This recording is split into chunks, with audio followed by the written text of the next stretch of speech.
नमस्कार। तो हमारी जो पॉलिटी लेक्चर सीरीज़ है उसमें आपका स्वागत है।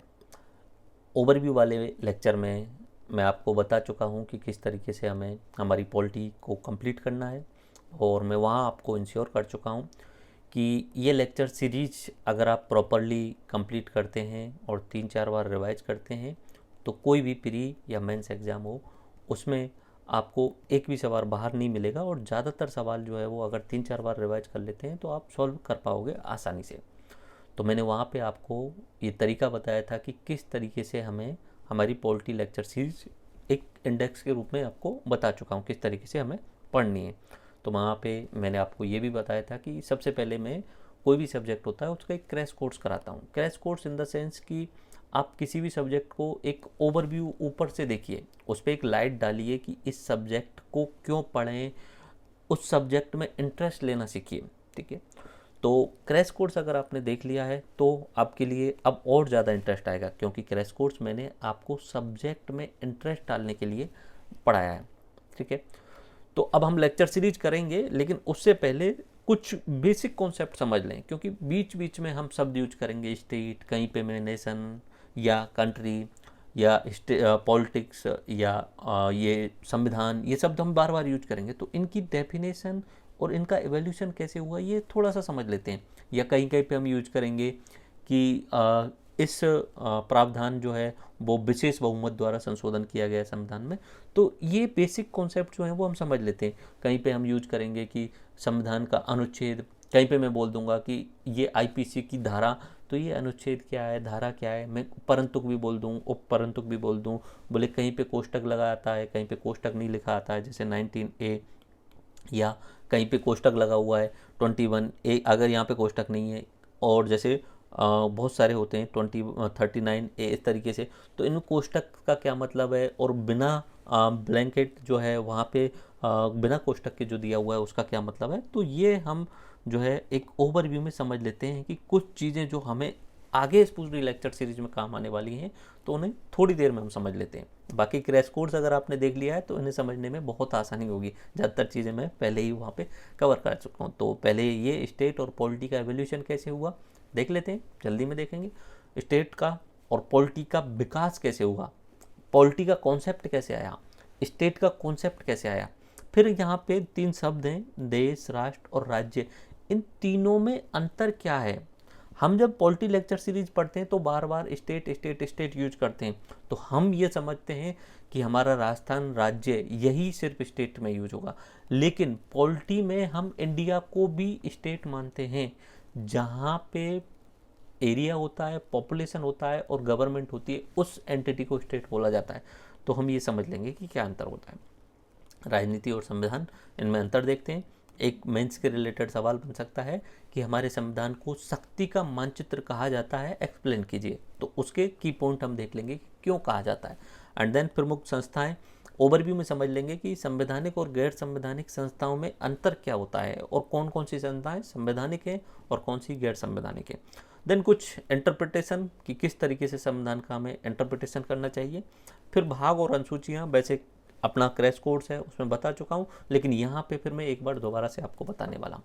ठीक है, फिर संविधान का वर्णन और संविधान संशोधन के प्रकार। देखो एक चीज़ मैं आपको बताता हूँ कि हम भारत के लोग 1947 में आज़ाद होते हैं, 15 अगस्त 1947 को। उससे पहले भारत के बहुत सारे स्वतंत्रता सेनानियों के द्वारा भारत के संविधान की मांग रखी गई थी।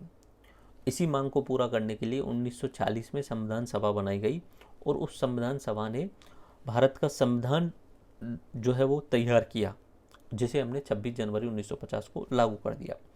अब संविधान एक किताब है, ठीक है, इस तरीके की एक पूरी किताब है जिसमें 22 भाग थे और 395 अनुच्छेद थे। ठीक है, अब उसके शुरुआत के पहले पन्ने में, जैसे कभी कभी आप कोई बुक पढ़ते हैं तो वहाँ पे एक प्रस्तावना सी होती है जिसमें बोला जाता है कि इस पुस्तक का उद्देश्य क्या है। आप किसी भी बुक को पढ़ेंगे तो वहाँ लेखक के द्वारा कुछ लिखा जाता है शुरुआती पन्नों में। ठीक है, तो वहाँ पे शुरुआत में एक प्रस्तावना दी गई है। ठीक है, और वो प्रस्तावना इस तरीके की है। ठीक है, प्रस्तावना वाला एक पूरा लेक्चर रहेगा एक्चुअली में, क्योंकि उससे सवाल पूछे जाते हैं। तो be the people of India, इस तरीके से हमारी ये प्रस्तावना वाला है। तो वहाँ चलने से पहले कि वो संविधान कैसे बना, राजनीति कैसे हुई हमारे इंडिया के अंतर्गत, उससे पहले हम बेसिक कॉन्सेप्ट समझते हैं कि ये राजनीति है क्या। ठीक है, देखो नाम से पता चल रहा है राज्य और नीति, तो सब राज्य और नीति। तो राज्य को संचालन करने की नीति, यानी राज्य को किस तरीके से चलाया जाएगा, ये नीति जो होती है उसे राजनीति बोला जाता है।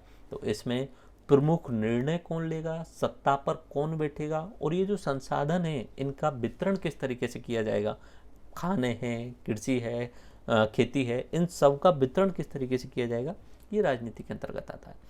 एंड देन दूसरा, अगर मैं इसे इंग्लिश में समझाने की कोशिश करूं तो इसे इंग्लिश में पॉलिटिक्स बोलते हैं, जो कि ग्रीक वर्ड पॉलिटिया से बना हुआ है। इसका मतलब होता है अफेयर्स ऑफ द सिटीज, यानी शहर का जो संचालन है, अफेयर्स हैं, उनको कैसे कंट्रोल किया जाएगा। तो उसमें distribution of resource and decision making कौन करेगा, ये पॉलिटिक्स के अंतर्गत आता है।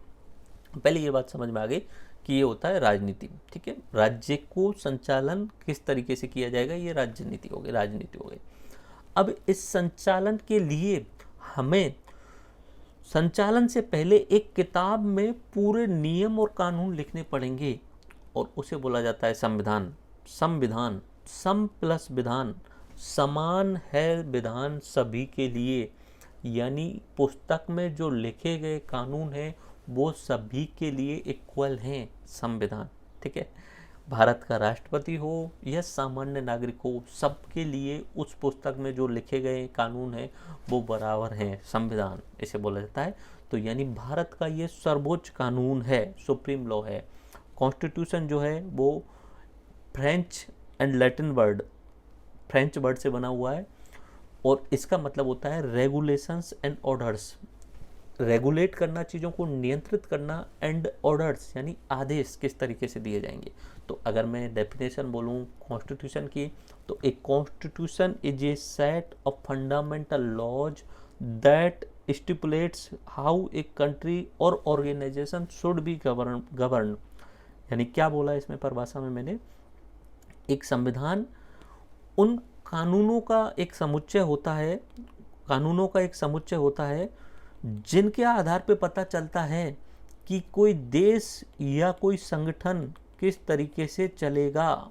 ठीक है, कोई देश या संगठन, कानून देश, संविधान जो है वो अगर आप गौर से देखेंगे और कभी पढ़ने की कोशिश करेंगे तो बहुत सारे देशों के संविधान हैं। ठीक है, अमेरिका का संविधान है, भारत का संविधान है, तो लिखित संविधान है। उसके अलावा बहुत सारी संगठनों का भी संविधान होता है। संविधान का मतलब ये हुआ कि लॉज, कानून, और वो कानून हर कंपनी को बना के रखने पड़ते होते हैं, कुछ फिक्स नियम बना के रखने होते हैं जिनके आधार पे उस संगठन या कंपनी को चलाया जाना है। तो अगर आप देखेंगे तो हर पार्टी का, जैसे बीजेपी पार्टी होती है, उसका खुद का अपना एक पूरा संविधान है, कांग्रेस पार्टी का अपना एक संविधान है, क्योंकि वो एक संगठन है, और उस संगठन को अगर अपने नियम नहीं बनाए तो संगठन फिक्स तरीके से चलेगा ही नहीं, उसको नियम बनाने पड़ते हैं और उस नियम के हिसाब से चलना पड़ता है। और देश को भी अपने नियम बनाने पड़ते हैं, और इन नियमों को अगर एक किताब में लिख दिया जाए तो उस किताब को हम बोल देते हैं संविधान। आगे बात समझ में। अब देखो, एक चीज़ मैं आपको बोल रहा हूँ, एक तो बोल रहा हूँ लॉ और एक बोल रहा हूँ मैं आपको संविधान। ठीक है, लॉ बहुत सारे हो सकते हैं। ठीक है, लॉ बहुत सारे हो सकते हैं, हजारों की संख्या में हो सकते हैं, संविधान एक ही होता है। लाइक हम बात करें आईपीसी, इंडियन पिनल कोड, ठीक है, सीआरपीसी, सीपीसी, ठीक है, उसके अलावा मान लीजिए फॉरेस्ट एक्ट, एक्ट यानी एक तरीके से कानून हो जाना। ठीक है, तो लॉ बहुत सारे हो सकते हैं, लेकिन इन लॉ के ऊपर एक सुप्रीम लॉ होता है, सबसे बड़ा कानून होता है, उसको हम बोलते हैं संविधान। अंग्रेज आए 1773 से बीईआईसी कंपनी पे रेगुलेशन की शुरुआत की गई और रेगुलेटिंग एक्ट लेकर के आया गया 1773 में। उसके बाद 1793, 1813, 1833, 1853, 1858, 1861, 1891, 92 एंड 1909, 1919 और 1935 इस तरीके से अलग अलग regulating act, charter act, GOI act यानी गवर्नमेंट ऑफ इंडिया एक्ट लेकर के आए गए, भारत शासन अधिनियम लेकर आए गए। और फिर फाइनली जब 1940 में संविधान सभा बनी तो उन्होंने उन सब का निचोड़ निकाला, भारत की सांस्कृतिक ऐतिहासिक विविधताओं का निचोड़ निकाला, विदेश के सबसे इम्पोर्टेंट संविधान जो हैं उनका निचोड़ निकाला, और भारत का सबसे इम्पोर्टेंट सुप्रीम लॉ है संविधान, उसे तैयार किया, जिसमें भीमराव अंबेडकर जी और बेनेगल नरसिंह राव उनकी बहुत बड़ी भूमिका रही थी। तो ये भारत का संविधान तैयार किया गया था। तो एक चीज़ याद रखना, लॉज जो होते हैं वो बहुत सारे हो सकते हैं, लेकिन उनमें भी एक सुप्रीम लॉ होता है, वो होता है संविधान। ऐसा है कि आप हर चीज़ को संविधान के अंतर्गत नहीं लिख सकते। आईपीसी, सीआरपीसी और सीपीसी, इनके तहत जो अपराधियों के द्वारा अपराध किए गए हैं उन पे किस तरीके से प्रक्रिया के तहत, किस प्रक्रिया के तहत जो है कार्रवाई की जाएगी और क्या दंड दिया जाएगा, वो लिखा हुआ है। लेकिन उन चीज़ों को हम सबको संविधान में नहीं लिख सकते, इनके लिए हम अलग अलग कानून बना लेते हैं। लेकिन सबसे ऊपर जो कानून होता है वो होता है संविधान, याद रखना। ओके, तो इसे आप यहाँ से इस वाले इमेज में अगर देखें तो एक होता है कानून, हमारा संविधान भी कानून है लेकिन वो सुप्रीम लॉ है। उसके अलावा बहुत सारे लॉ और हैं, लाइक सीपीसी, सीआरपीसी और 1000 से ज़्यादा लॉ हैं, लेकिन उनमें एक कानून जो है वो संविधान है, वो सुप्रीम लॉ है। और ये सामान्य नागरिक को पता होना चाहिए। बाकी चीज़ें आपको पता हो नहीं हो कोई दिक्कत नहीं है, लेकिन संविधान के अंतर्गत हमारे और आपसे रिलेटेड सारी जानकारी होती है। लाइक आईटी एक्ट होता है, एक मान लीजिए आईटी कानून है, ठीक है, फॉरेस्ट एक्ट है, ठीक है, ट्राइबल एक्ट है, और ऐसे हजारों एक्ट है, इंडस्ट्री एक्ट है, ठीक है। अब इनका हो सकता है कि आपकी ज़िंदगी से सीधा संबंध नहीं हो, आप अगर गांव में रहते हैं तो इंडस्ट्री एक्ट से आपका क्या मतलब, ट्राइबल एक्ट से क्या मतलब आपका, ठीक है। लेकिन अगर सामान्य नागरिक के रूप में अगर बात करें तो हमें संविधान के बारे में पता होना चाहिए, क्योंकि संविधान में हमारी नागरिकता क्या होगी, हमें नागरिकता अगर लेनी है तो वो कैसे मिलेगी, हमारे मूल अधिकार क्या होंगे, हमारे मूल कर्तव्य क्या होंगे, राज्य के नीति निर्देशक तत्व क्या होंगे, राज्य किस तरीके से संस्थाओं का निर्माण करेगा, केंद्र में राज्य में संबंध किस तरीके से बनेंगे, यूनियन टेरिटरी कैसे होंगी, ऑफिशियल लैंग्वेज किस तरीके से डिसाइड की जाएगी, जो सिविल सेवाओं की भर्ती है वो किस तरीके से किया जाएगी, और संविधान में संशोधन किस तरीके से किया जाएगा, इनके रिगार्डिंग बात की गई है। यानी हम उनसे रिलेट कर सकते हैं, वो चीज़ें हमसे जुड़ी हुई हैं। और उनमें सबसे इम्पोर्टेंट जो टॉपिक होता है वो मूल अधिकार होता है, हमारे और आपके अधिकार कौन कौन से हैं वो भी संविधान के अंतर्गत लिखे हुए हैं। ओके, तो ये कानून और कॉन्स्टिट्यूशन में अंतर आपको समझ में आ गया। अब अगला पॉइंट बात करते हैं, राज्य, देश और राष्ट्र, ठीक है। पुराने समय पे लोग कबीलों के अंतर्गत रहते थे, ठीक है, एक कबीला होता था और उसका एक मुखिया होता था, और लोग एक झुंड के रूप में रहते थे। उन्हें नहीं पता होता था कि देश क्या होता है, राष्ट्र क्या होता है, राज्य क्या होता है। वो अपना खाना खाते, मतलब मांस जो है वो शिकार करते और मांस पका के खा लेते थे, इस तरीके से लोग रहते थे। धीरे धीरे जब ये सिस्टम कॉम्प्लेक्स हुआ, ये कहानी आप समझ लीजिए, ये पूरी कहानी है। अब राजनीति की शुरुआत कैसे हुई, पहले ये कहानी समझा देता हूँ। देखो, शुरुआत में मनुष्य जो था वो आदि मानव था, और 40 लाख वर्ष पहले जो है वो मनुष्य की उत्पत्ति मानी जाती है, ठीक है। शुरुआत में जानवरों की तरह रहता था, शिकारी संग्राहक था, ठीक है, तो वो आदि मानव था। तो गुफाओं में रहता था, मांस खाता था, कपड़े वगैरह नहीं पहनता था, उसके अलावा कोई इमोशंस नहीं थे, और एक तरीके से दिमाग का विकास नहीं हुआ था, वो हंटिंग गैदरर की तरह वो रह रहा था। फिर उसके बाद में एक दौर ऐसा आता है मनुष्य के लिए जब वो कुछ आविष्कार करता है, लाइक आग का आविष्कार करता है डायरेक्ट तरीके से, तो आग के बहुत सारे फायदे हो जाते हैं उसके लिए। पका हुआ खाना खाने लग जाता है, नाइट में वो उजाला कर लेता है ताकि वो जानवरों को भगा सकता है, ठीक है। उसके बाद में पहिए का आविष्कार हो जाता है, तो दूर तक जाना आसान हो जाता है, कम समय में जल्दी जा सकता है, अधिक सामान ले जा सकता है। तांबे का आविष्कार होता है, कांसे का आविष्कार होता है, लोहे का आविष्कार होता है, तो वो हथियार बनाने लग जाता है। हथियारों से जानवरों का शिकार भी आसान हो सकता है और जानवरों को पालतू बना करके खेती भी कर सकता है। ओके, तो ये आविष्कारों का दौर था, जिसके बाद में मनुष्य क्या करता है, स्थायी तरीके से रहने लग जाता है, सोचना शुरू कर देता है, और सभ्यताओं की शुरुआत कर देता है, यानी सभ्यता युग शुरू हो जाता है।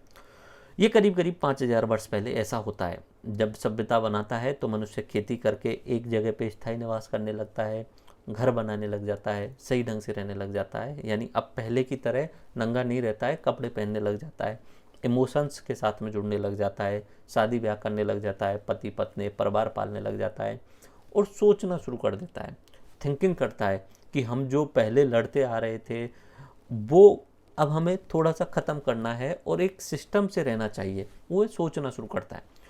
तो वो फिर जब सोचना शुरू करता है तो फिर लोग एक साथ में रहने लग जाते हैं, फिर गाँव का विकास होता है।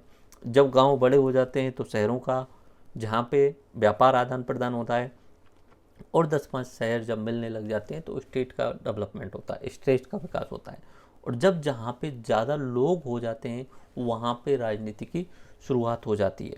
आगे बात समझ में, अधिक लोग होंगे तो आपस में लड़ाई नहीं हो, संसाधनों का वितरण किस तरीके से करना है, सत्ता किस तरीके से चलानी है, निर्णय कौन लेगा, इन सब के रिगार्डिंग एक पूरा नियम और प्रक्रिया बनानी पड़ेगी। और जब नियम और प्रक्रिया की बात आती है, राज्य के नीति का संचालन कैसे करना आता है, तो वहाँ राजनीति की शुरुआत हो जाती है। ठीक है, तो यहाँ पे शुरुआत में जो था वो मत्स्य न्याय था, ताकतवर का शासन था। पुराने समय पे जो अधिक ताकतवर था, जिसके पास में अधिक लठ था, वो अधिक ताकतवर था, तो मत्स्य न्याय था शुरुआत में। फिर धीरे धीरे लोकतांत्रिक शासन की शुरुआत हुई। हमारे भारत में अगर हम बात करें तो पुराने समय पे, एंशियंट समय पे कुछ गणराज्य ऐसे थे, लाइक शाक्य गणराज्य, जो गणतंत्र पे आधारित थे। तो उस समय गणतांत्रिक प्रक्रिया की शुरुआत हो चुकी थी। लेकिन वर्तमान समय में यूरोप में एक नया नया सिद्धांत आया, जिसे बोला जाता है सामाजिक समझौते का सिद्धांत, कि भाई ये राजा कौन बनेगा। इस पे अगर हम बात करें तो फिर वहाँ पे आता है कि ऐसा करते हैं, सभी लोग जो हैं वो आपस में एक समझौता करते हैं और मिलकर के किसी एक को राजा बना देते हैं, उसके ऊपर जिम्मेदारियां दे देते हैं और उसको चेक करने का पूरा सिस्टम बना देते हैं, उसके सहयोग करने के लिए संस्थाएं बना देते हैं और उसको एक टाइम लिमिट दे देते हैं कि आपको 5 साल के लिए बना जा रहा है या आपको 6 साल के लिए बनाया जा रहा है, और 6 साल बाद फिर से आपको हमसे सलाह मशवरा करनी होगी, लोगों से वोट करवाना होगा सामाजिक समझौते के आधार पे। अगर लोग संतुष्ट हैं तो आपको रखेंगे, नहीं संतुष्ट हैं तो आपको हटा के किसी और व्यक्ति को सामाजिक समझौते के आधार पे जो है वो राजा बना देंगे। तो ये सिद्धांत जो आता है वो यूरोप से आता है। उसके अलावा बाकी आप तरीकों को जानते ही हैं, राजाशाही हमारे भारत में चला आ रहा था, तानाशाही एक ही व्यक्ति तानाशाह हो जाता है, साम्यवादी शासन, लोकतांत्रिक शासन। अब इन पे एक पूरे लेक्चर होंगे साम्यवादी शासन पे, तो वहाँ पे समझेंगे। तो हमारा समझने का ये था कि राजनीति की शुरुआत तो हो चुकी है, जहाँ लोग इकट्ठे रहेंगे वहाँ राजनीति बन गई। अब ये राज्य का कॉन्सेप्ट, देश का कॉन्सेप्ट और राष्ट्र का कॉन्सेप्ट क्या है ये समझेंगे। ठीक है, देखिए पुराने समय पे और जोग्राफिकल एरिया के आधार पर देश बन जाते थे। मान लीजिए कि ये एक बड़ा पहाड़ है, ठीक है, ये दूसरा बड़ा पहाड़ है और यहाँ पे बीच में 10-5 गांव रहते हैं, तो ये 10-5 गांव आपस में एक जैसी संस्कृति बना लेते थे, एक जैसा व्यवहार बना लेते थे जोग्राफिकल आधार पे, तो इसे हम बोल देते थे देश।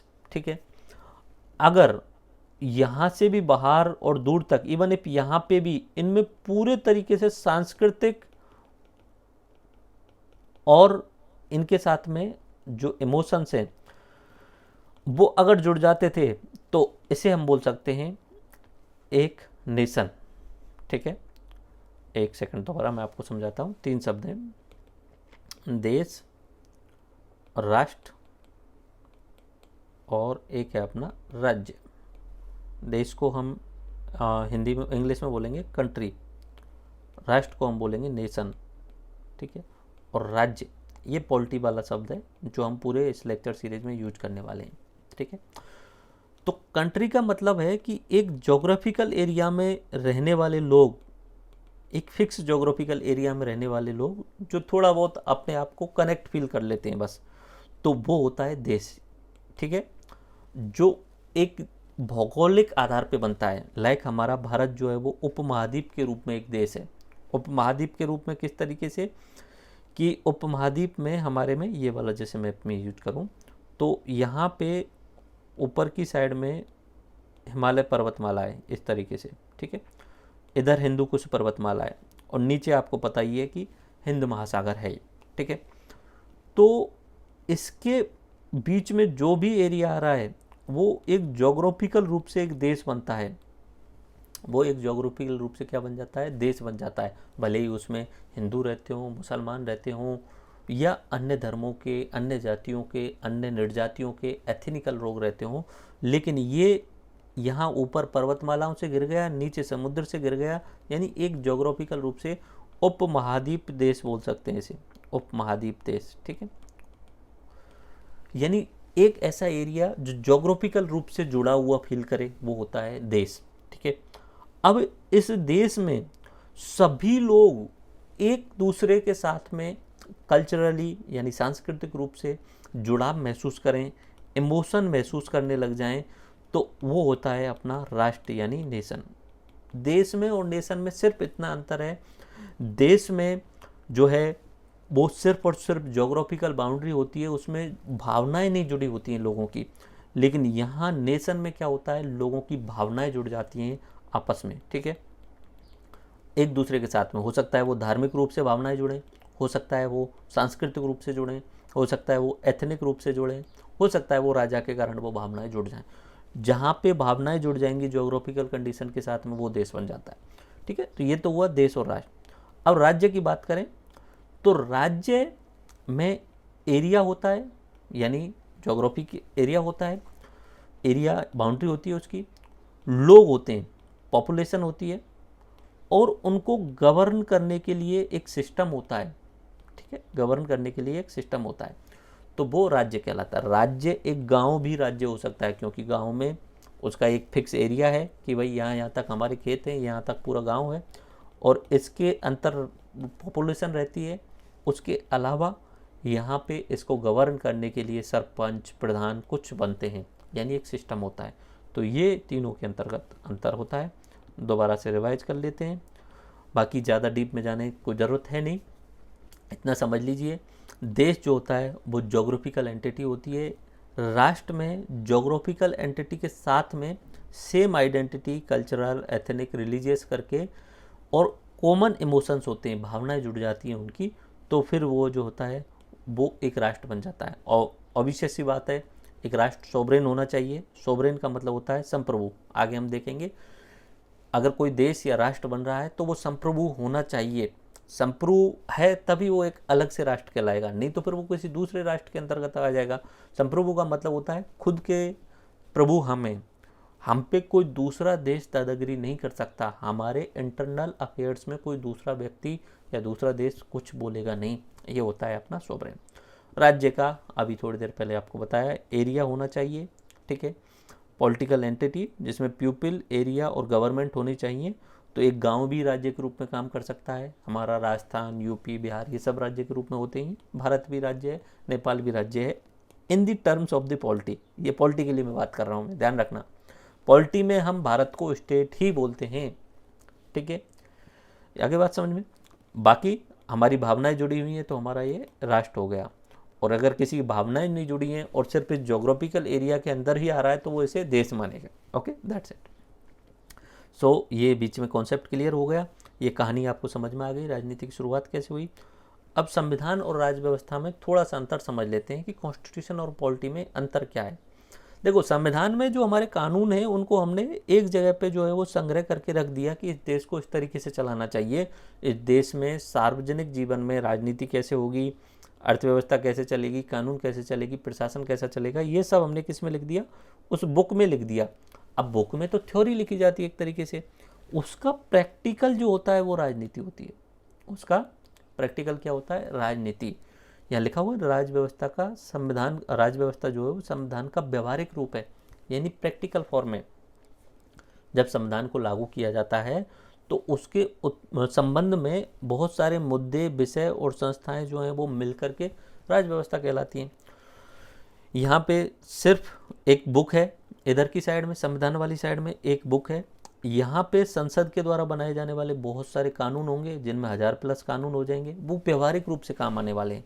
ओके, बहुत सारी जगह न्यायपालिका निर्णय देने वाली है और बहुत सारी संस्थाएं इस किताब के अनुसार बनाई गई हैं वो भी राजनीति का हिस्सा होंगी। आगे बात समझ में, यानी ये जो है संविधान जो है वो सिद्धांत है और थ्योरी है, और इधर प्रैक्टिकल रूप क्या है इसका, राजनीति है। लाइक मान लीजिए एक आसान तरीके से समझते हैं, संविधान जो है हमारे भारत का, उसमें बहुत सारे अनुच्छेद हैं। उनमें से एक अनुच्छेद है आर्टिकल नंबर 17, उसमें लिखा गया है अस्पृश्यता दंडनीय अपराध है। ठीक है, आप किसी के साथ में छुआछूत भेदभाव नहीं कर सकते। अब ये किताब में लिख दिया, अब किताब में लिखने से उसका पालन नहीं हो जाता है, याद रखना, किताब में लिख दिया और लोगों ने पालन कर लिया ऐसा तो हो ही नहीं सकता, इतना आसान थोड़ी है सब। तो उसको पालन कराने के लिए आपको समझाना पड़ेगा कि पहले तो आप ये बताओ कि इस अनटचेबिलिटी की परिभाषा क्या है, किस आधार पे परिभाषा मानोगे, और फिर आप ये बताओ कि भाई अगर अनटचेबिलिटी कर लेता है कोई, अस्पृश्यता करता है, तो उसको क्या अपराध के आधार पे क्या दंड दिया जाएगा, तो ये भी आप बताओ। तो इसके लिए फिर संसद कानून बनाती है। जैसे 1955 में एक कानून बनाया गया था जिसे हम नागरिक अधिकार संरक्षण एक्ट कहते हैं, वो उतना कारगर नहीं था, तो फिर 1989 में SC/ST अत्याचार निवारण एक्ट बनाया गया था। तो ये अपना संविधान का व्यवहारिक रूप क्या होता है, राजनीति होती है। ये एक्ट बना दिया। मान लीजिए कि इधर कॉन्स्टिट्यूशन के सिद्धांत की बात करें तो आर्टिकल नंबर 91 और सब क्लॉज ए के अंतर्गत लिखा हुआ है प्रत्येक नागरिक को विचार एवं अभिव्यक्ति की स्वतंत्रता है। ठीक है, इतना लिख दिया। अब उसके बाद में बहुत सारे डिसीजन न्यायपालिका के द्वारा दिए गए कि भाई इंटरनेट एक मौलिक अधिकार है अभिव्यक्ति के रूप में, बोलना एक मौलिक अधिकार है अभिव्यक्ति के रूप में।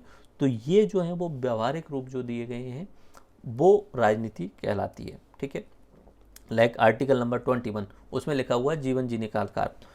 अब जीवन जीने के अधिकार के हमारी न्यायपालिका के द्वारा बहुत बार जो है वो उसको बढ़ा दिया गया है। जीवन जीने के अधिकार के अंतर्गत आपको आता है कि भाई स्वच्छ वातावरण में जीवन जीना चाहिए, तो वो भी उसका व्यवहारिक रूप हो गया, यानी राजनीति में आ गया। फिर उसमें आपको बता दिया जाएगा कि आप जो हैं वो विदेश घूमने की स्वतंत्रता रखते हैं, तो वो भी आर्टिकल नंबर 21 में। उसके अलावा आपको जो है वो ध्वनि प्रदूषण से मुक्त वातावरण चाहिए, तो भी उसमें आ जाता है। कहीं भी विचरण करने वाला भी उसके अंतर्गत आता है। तो जीवन जीने यानी गरिमापूर्ण तरीके से जीवन जीने के आधार पे आर्टिकल नंबर 21 का दायरा बढ़ता चला गया है। ओके, तो ये होता है इसका व्यवहारिक रूप। संविधान थ्योरेटिकल रूप और राजनीति उसका प्रैक्टिकल रूप। आगे बात समझ में, ये मैं आपको कॉन्स्टिट्यूशन और एक्ट में अंतर बता चुका हूँ। कॉन्स्टिट्यूशन भी अपने आप में एक कानूनी है, लेकिन वो सुप्रीम लॉ है जिसमें इन सब का निचोड़ शामिल किया है। बाकी अलग अलग चीज़ों के लिए अलग अलग कानून बनाए जाते हैं। तो एक सवाल बनता है आपका मेंस के हिसाब से, संविधान को शक्ति का मानचित्र कहा जाता है, कैसे समझाइए। तो ये आसानी से आप समझा सकते हैं, कुछ चीज़ें आपको समझ में आ गई होंगी। Constitution is the power map, यानी संविधान में शक्तियों के पृथक्करण के बारे में बात की गई है। तो राजनीतिक पदाधिकारियों की शक्ति के बारे में बात की गई है, तो आप बता सकते हो कि संविधान के तहत राष्ट्रपति, PM और CM, उसके अलावा भी बहुत सारे संवैधानिक पद हैं, उनकी शक्तियों का विवरण किया गया है। ठीक है, पहला तो ये हो गया कि भाई राजनीतिक पद। फिर उसके बाद में प्रशासनिक शक्तियों के बारे में बात की गई है, STM कलेक्टर की क्या जो है वो उनकी शक्तियाँ होंगी। फिर उसके बाद में जुडिशरी से रिलेटेड शक्तियाँ, जनता की शक्तियाँ, केंद्र और राज्यों की शक्तियाँ। तो एक तरीके से संविधान को हम पावर मैप भी मान सकते हैं।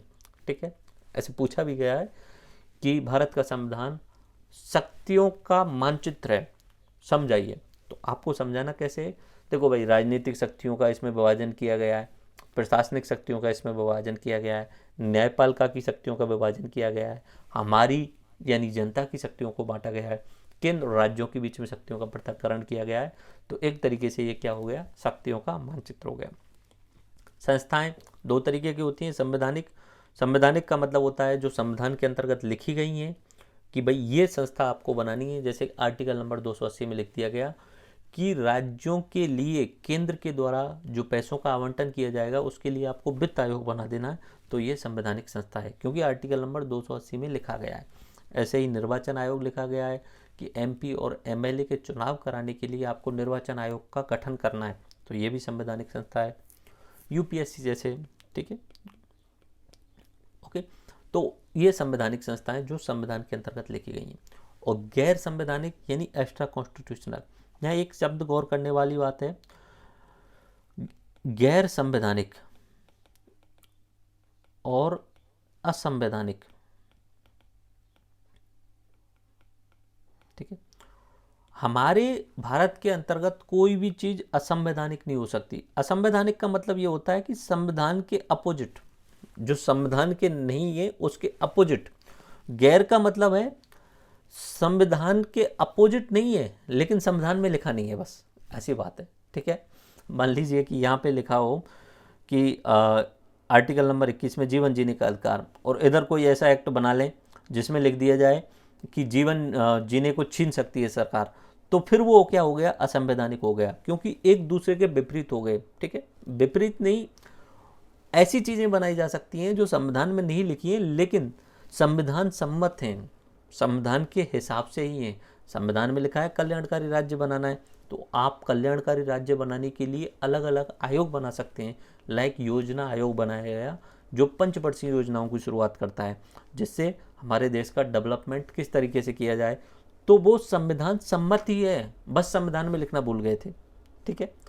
संविधान के खिलाफ कोई भी चीज़ नहीं जा सकती लेकिन संविधान सम्मत चीज़ें बनाई जा सकती हैं। तो लाइक नीति आयोग, योजना आयोग, ये जो है वो अपनी गैर संवैधानिक संस्थाएं हैं जिन्हें हम दो भागों में बांट लेते हैं। एक चीज़ भी आप याद रख सकते हैं आसानी से, ये ध्यान रखना कि गैर संवैधानिक संस्थाएं इन्हें दो भागों में बांट लेते हैं। एक तो सांविधिक होती है, एक कार्यकारी होती है। सांविधिक का मतलब होता है, स्टैट्यूटरी का मतलब होता है कि कानून बना करके हम कोई संस्था बना दें। जैसे संसद के अंतर्गत कानून पारित किया कि हम मानव अधिकार आयोग बनाने वाले हैं, तो पहले मानव अधिकार आयोग के लिए एक्ट यानी कानून बनाया गया और कानून के तहत एक संस्था बनाई गई। एक होती है कार्यकारी, एग्जीक्यूटिव, डायरेक्टली पीएम साहब अपनी मनमर्जी से कोई एक संस्था बना लें, ठीक है। लाइक नीति आयोग का गठन उनके द्वारा किया गया, यानी कार्यपालिका के द्वारा बनाए जाने वाले संस्था। तो ये गैर संवैधानिक दो तरीके की हो सकती है, संवैधानिक तो डायरेक्टली गिनी चुनी है, गैर संवैधानिक बहुत सारी है, ओके। अब बात करते हैं संविधान का इंटरप्रिटेशन कैसे करना चाहिए। देखो हमारा संविधान है, उस संविधान को हमने भागों में बांटा है। सबसे पहले भाग मिलेंगे, ठीक है। जैसे हम कोई लेक्चर पढ़ते हैं, कोई भी सब्जेक्ट पढ़ते हैं, पॉलिटी, ठीक है, तो सबसे पहले मैंने पॉलिटी में आपको एक ओवरव्यू दिया था, ठीक है, क्रैश कोर्स के रूप में। उसे आप हमारे संविधान का प्रीएम्बल मान सकते हो, ठीक है, ठीक है। हमारे संविधान का प्रीएम्बल, प्रस्तावना, मैंने एक ओवरव्यू में आपको समझा दिया कि ये इस तरीके से हम पढ़ने वाले हैं। संविधान के प्रीएम्बल में लिख दिया कि हम आज़ाद हो गए, हम गरीब देश हैं, लेकिन आने वाले समय पे हम समानता लाएंगे, स्वतंत्रता देंगे, आपको न्याय देंगे, बंधुत्व बढ़ाएंगे, ठीक है। हमारे देश में सेकुलर देश बनाएंगे, समाजवाद देश बनाएंगे, गणतंत्र लोकतांत्रिक देश बनाएंगे। तो वो हमने ओवरव्यू में लिख दिया कि आने वाले टाइम पे हम ऐसा ऐसा करने वाले हैं। वो तो हो गया प्रीएम्बल, ठीक है। फिर वहाँ पे हम लेक्चर जब पढ़ते हैं तो एक जैसी चीज़ों को एक जगह बांट लेते हैं, तो उनसे हम तो बोल रहे हैं लेक्चर, हम क्या बोल रहे हैं लेक्चर, और संविधान में क्या बोल दिया उसने, भाग, पार्ट्स।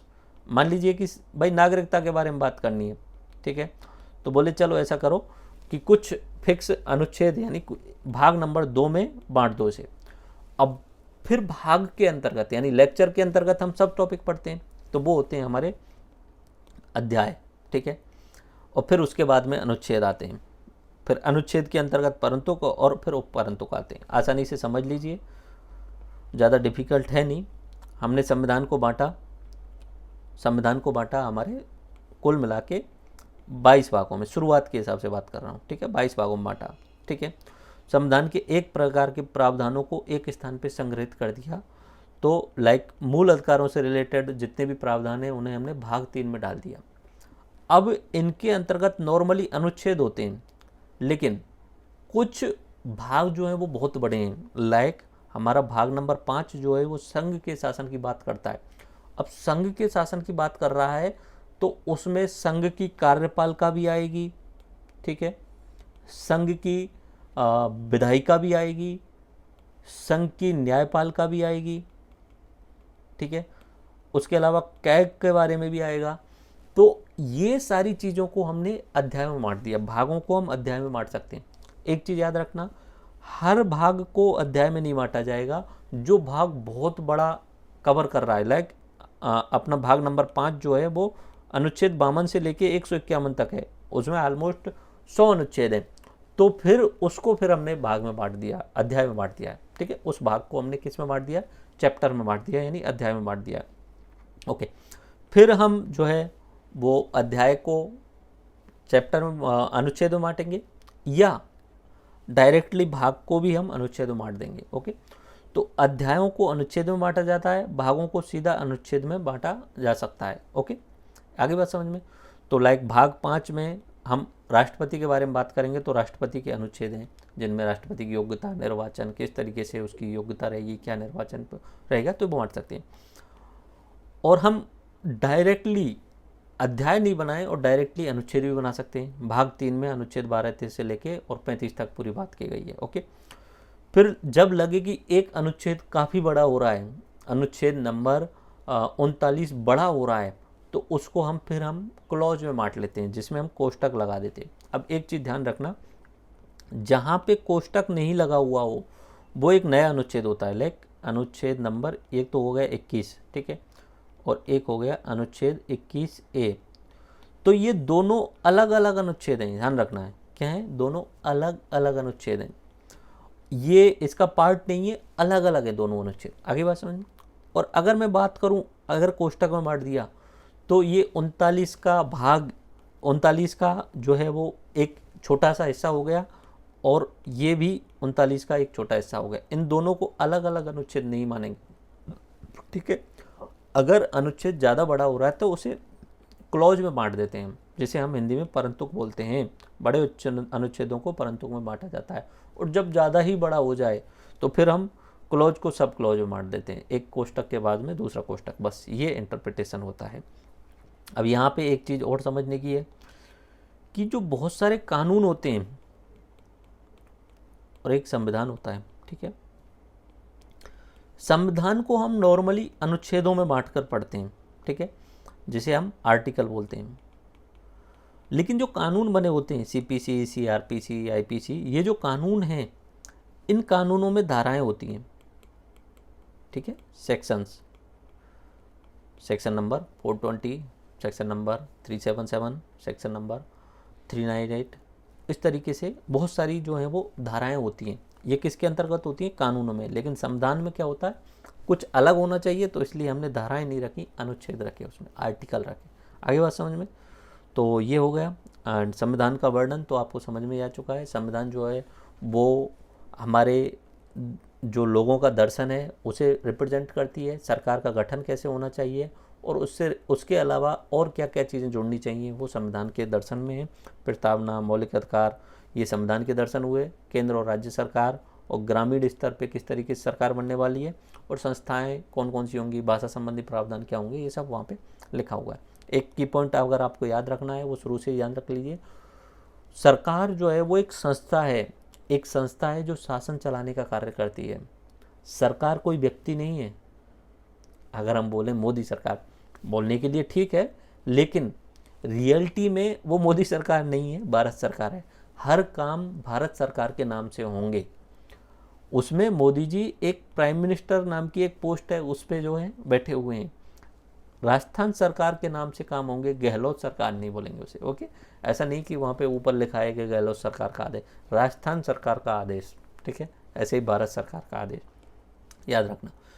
उसके अलावा शेड्यूल्स, हमारे संविधान में अंत में कुछ सूचियाँ दी गई हैं, विषयों की सूची दी गई हैं जो किसी प्रावधान की व्याख्या करती हैं। संविधान के अंतर्गत दी गई विषयों की वह सूची जो संविधान के किसी प्रावधान की व्याख्या करती है। अब अनुसूचियाँ तो बहुत आसान सी बात है।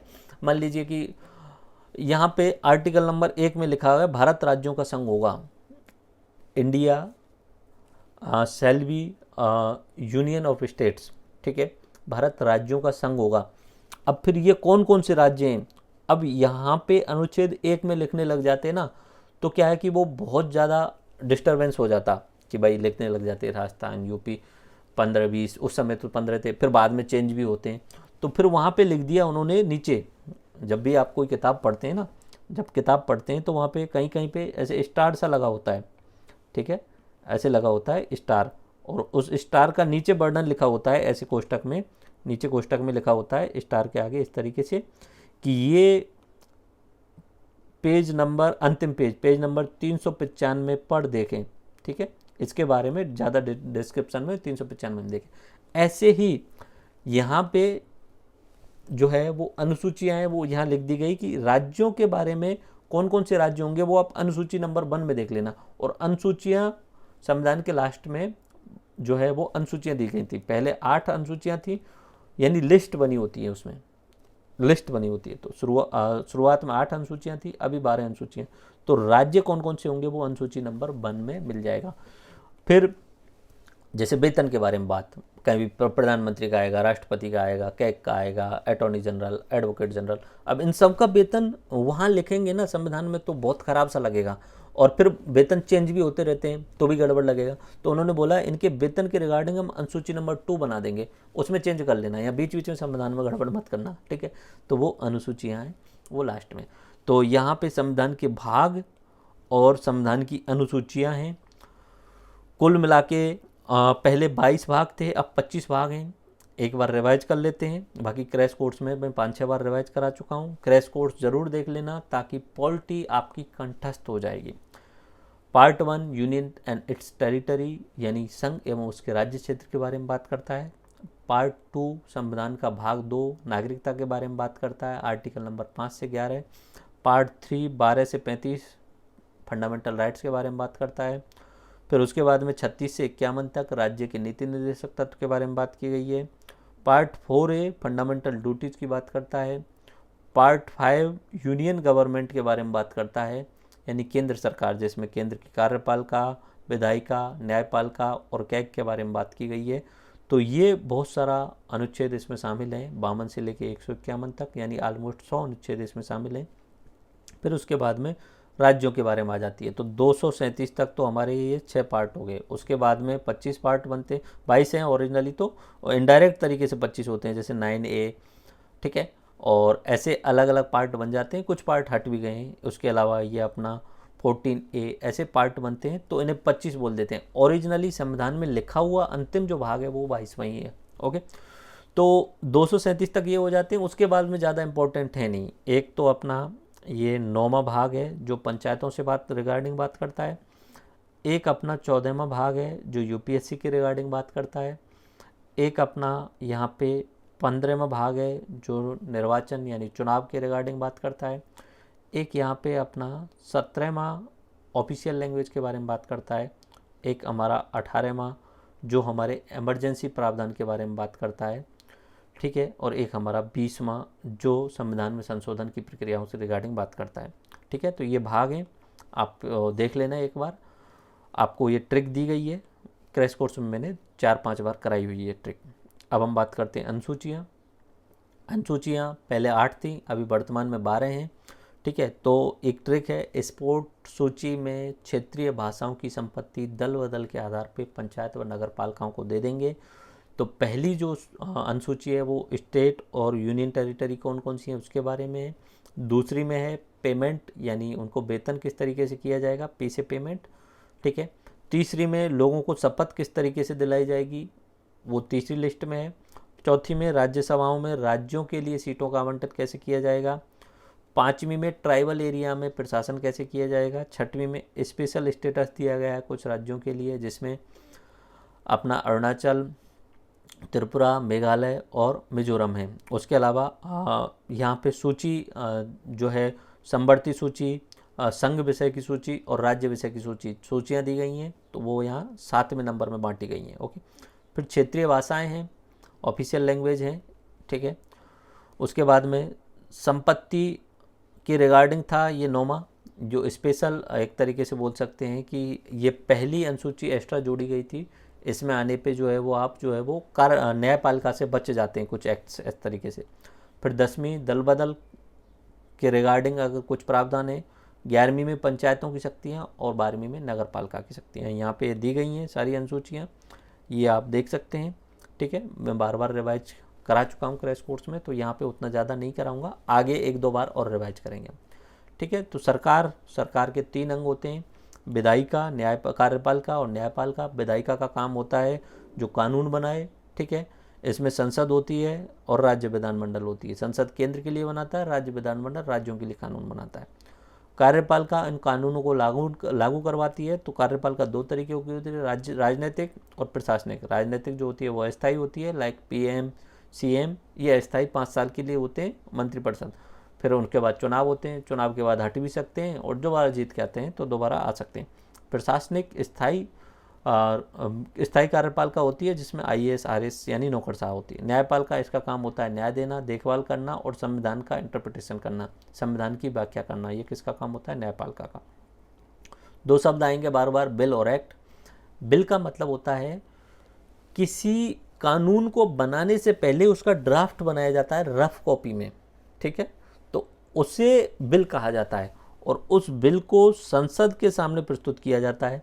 संसद फिर उसे जो है हो सकता है कि बिल के प्रकार के आधार पर साधारण बहुमत से, विशेष बहुमत से या आधे राज्यों के विशेष बहुमत से पारित करे और पारित करने के बाद में वो एक्ट बन जाता है। लाइक अपना सिटीजन्स अमेंडमेंट बिल था, कैब आपने सुना हो, फिर बाद में वो एक्ट पारित हो गया तो वो CAA बन गया। ओके। एंड संविधान संशोधन 3 तरीके से होता है, ये बस देख लीजिए, पूरा एक लेक्चर रहेगा संविधान संशोधन का। एक ओवरव्यू में ये अपना मैं आपको बता रहा हूँ कि कुछ बेसिक कॉन्सेप्ट क्या हैं अपनी पॉलिटी के। 3 तरीके से होता है, एक होता है सामान्य बहुमत से, एक होता है विशेष बहुमत से, एक होता है विशेष बहुमत प्लस आधे राज्यों से। तो सामान्य में क्या होता है? कोरम पूर्ति। कोरम पूर्ति का मतलब होता है जितने लोग उस सदन में हैं उनका, जितने लोग होने चाहिए टोटल, लाइक अपनी लोकसभा के बारे में बात करते हैं तो 545, तो उनका 10% यानी 1/10वां हिस्सा यानी 55 लोग मान लीजिए। ओके।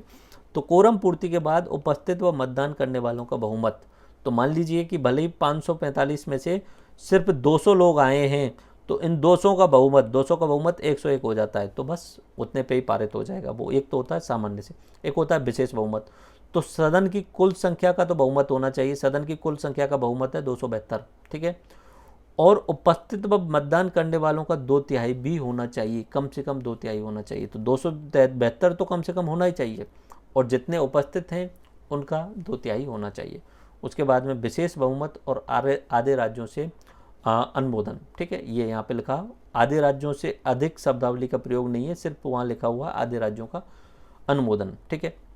फिर उसके बाद में ये अपना संविधान संशोधन जो है वो आर्टिकल नंबर 368 के तहत किया जाता है। तो इसमें से प्री के ऑब्जेक्टिव सवाल ज़्यादा बनने वाले हैं नहीं, ठीक है। ये मेंस के लिए 3-4 आप प्रैक्टिस कर सकते हैं कि राज्य की परिभाषा आपसे पूछ ले कि राज्य की परिभाषा दीजिए। वैसे IAS एग्ज़ाम में, प्री एग्ज़ाम में पूछा गया था कि स्टेट में निम्न में से कौन कौन सी शामिल होते हैं, तो एरिया, पॉपुलेशन, गवर्नमेंट, और उसके अलावा एक और चीज़ दी थी वो उसमें शामिल नहीं था, ठीक है।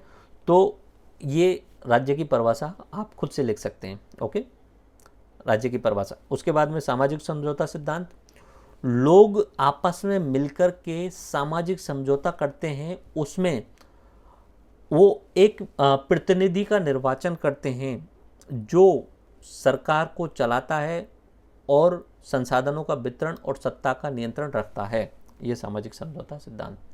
संविधान शक्ति का मानचित्र है, आप बता सकते हैं किस तरीके से राजनीतिक नियुक्तियों के आधार पर शक्तियाँ बांटी गई हैं PM CM की। उसके अलावा प्रशासनिक शक्तियाँ बांटी गई हैं, न्यायपालिका की शक्तियाँ बांटी गई हैं, केंद्र राज्यों की शक्तियाँ बांटी गई हैं और जनता की शक्तियाँ भी उसमें दी गई हैं। संविधान संशोधन के प्रकार, वैसे तो ये पूरा लेक्चर है, ये वहाँ ज़्यादा अच्छे तरीके से देखेंगे, यहाँ ओवरव्यू में बता दिया 3 तरीके से संविधान संशोधन, साधारण, विशेष प्लस आधे राज्य। साधारण में कोरम पूर्ति के बाद में बहुमत, ठीक है। विशेष में सदन का बहुमत यानी 272 एवं उपस्थित का 2/3, ठीक है। और उसके बाद में तीसरा है विशेष प्लस आधे राज्य। ओके, संविधान व राजनीति में अंतर समझाइए। तो मेंस से रिलेटेड 4-5 सवाल बन सकते हैं। तो एक ओवरव्यू के रूप में मैंने आपको समझाने की कोशिश की कि हम लेक्चर सीरीज तो पढ़ेंगे ही, लेकिन ये थोड़ा सा समझ लीजिए कि स्टेट का पॉलिटिकल एवोल्यूशन कैसे होता है। उसके अलावा यहाँ पे मैंने बात करी कि देश, राष्ट्र और राज्य में क्या अंतर होता है। देश एक सिर्फ और सिर्फ ज्योग्राफिकल एंटिटी होती है, राष्ट्र में भावनाएं जुड़ जाती हैं। राज्य एक पॉलिटिकल वर्ड है, ठीक है, एक पॉलिटिक्स का वर्ड है। तो जिसमें मैंने 3 चीज़ें बताई, एरिया, पॉपुलेशन, गवर्नमेंट। फिर राजनीति की शुरुआत कैसे हुई, राजनीति क्या है, ये सब मैंने बता दिया। संविधान समान है, संविधान सभी के लिए, ये हो गया। संविधान को शक्ति का मैप मैंने बता दिया। संस्थाएं संवैधानिक संविधान में लिखी हुई हैं और संविधान में नहीं लिखी है लेकिन संविधान सम्मत हैं, संविधान के हिसाब से ही हैं, वो संविधान के खिलाफ नहीं है। असंवैधानिक चीज़ें कुछ भी नहीं कर सकते, गैर संवैधानिक कर सकते हो, जिसे हम इंग्लिश में हम बोलें तो एक्स्ट्रा कॉन्स्टिट्यूशनल या नॉन कॉन्स्टिट्यूशनल, और असंवैधानिक को हम बोलेंगे अनकॉन्स्टिट्यूशनल। हमारे भारत में कोई भी काम असंवैधानिक यानी अनकॉन्स्टिट्यूशनल नहीं किया जा सकता, लेकिन गैर संवैधानिक किया जा सकता है। संविधान में लिखा नहीं है लेकिन वो संविधान के हिसाब से ही है। संविधान में लिखा है कि समाज का कल्याण करना है, तो समाज के कल्याण करने के लिए अलग अलग संस्थाएं बनाई जा सकती हैं। ओबीसी के कल्याण के लिए संस्था बना दीजिए, एससी की संस्था कल्याण के लिए, महिलाओं के कल्याण के लिए, बाल कल्याण के लिए संस्थाएं बना दीजिए, तो वो गैर संवैधानिक संस्थाएं हो सकती हैं। इंटरप्रिटेशन में मैंने आपको बात करी, हमारे संविधान को हम सबसे पहले जो है वो 22 भागों में बांटते हैं, फिर उनको अगर भाग बड़ा है तो अध्यायों में बांट सकते हैं, भाग बड़ा नहीं है तो डायरेक्टली हम अनुच्छेद पे आ जाते हैं। ठीक है, भाग, अध्याय और अनुच्छेद, पार्ट, चैप्टर एंड आर्टिकल, और आर्टिकल ज़्यादा बड़ा है तो उसे क्लोज, कोष्टक में लगा के क्लोज, और ज़्यादा बड़ा है तो सब क्लोज कर सकते हैं। संविधान संशोधन के 3 तरीके मैं आपको बता चुका हूँ। तो 3 तरीके, एक साधारण, एक विशेष और एक विशेष प्लस आधे राज्यों का। आई विश कि आपको ओवरव्यू वाला लेक्चर बहुत अच्छे तरीके से समझ में आया है। अब आपसे हम नेक्स्ट लेक्चर में मिलते हैं, बट एक बार दोबारा से रिवाइज करके बोल देता हूँ, ये हमारी लेक्चर सीरीज सबसे बेस्ट एंड ओवरऑल कवरेज है आपके लिए। आपको कुछ एक्स्ट्रा चीज़ें पढ़ने की ज़रूरत नहीं होगी, बस आप जो क्यूज होंगी या तो आप घटना चक्र बुक ले लीजिए, उससे क्यूज कर लीजिएगा, या आपको क्यूज प्रोवाइड करा दी जाएंगी, तो वहाँ से आप क्यूज पूरी कर लेना। ठीक है, ताकि आपको पता चले कि ओल्ड एज के क्वेश्चन किस तरीके से होते हैं। क्रैश कोर्स आपने देख लिया होगा, नहीं देखा है तो एक बार उसे ज़रूर देख लेना। धन्यवाद, मिलते हैं नेक्स्ट लेक्चर में। Thank you.